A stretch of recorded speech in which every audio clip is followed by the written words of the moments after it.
আহমেদাবাদ বিমান দুর্ঘটনার পর বারবার প্রশ্নের মুখে পড়েছে এয়ার ইন্ডিয়া। কেন দুর্ঘটনা, কোনো যান্ত্রিক ত্রুটি কিনা, এমন হাজারো প্রশ্ন উঠেছে। তবে এবার উঠে এলো বিস্ফোরক তথ্য।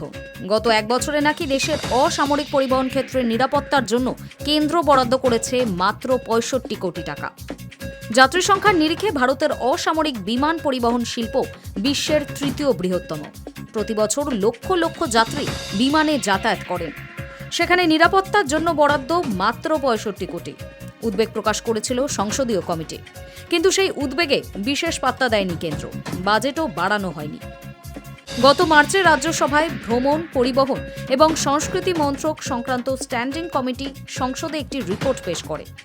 ওই রিপোর্টে স্পষ্ট বলা হয়, অসামরিক বিমান পরিবহনের ক্ষেত্রে যে সুরক্ষা বাজেট বরাদ্দ করা হয়েছে সেটা একেবারেই পর্যাপ্ত নয়। ডিজিসিএ, এএআইবি, বিসিএএস এই তিন সংস্থা মিলিয়ে 2024-25 বাজেটে বরাদ্দ করা হয়েছে মাত্র ৬৫ কোটি টাকা। এর মধ্যে ডিজিসিএ পেয়েছে 30 কোটি, এএআইবি পেয়েছে 20 কোটি এবং bureau of civil aviation security পেয়েছে মাত্র 15 কোটি। ফলে স্বাভাবিকভাবেই প্রশ্ন উঠছে, এই ধরনের দুর্ঘটনার জন্য কোথাও কেন্দ্রের গাফিলতিও দায়ী কিনা। অন্যদিকে আহমেদাবাদ বিমান দুর্ঘটনায় এবার সরাসরি এয়ার ইন্ডিয়া ও ডিজিসিএকে কাঠগড়ায় তুলেছেন সংস্থারই দুই প্রাক্তন senior cabin crew.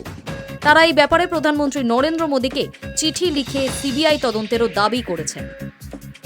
High news network.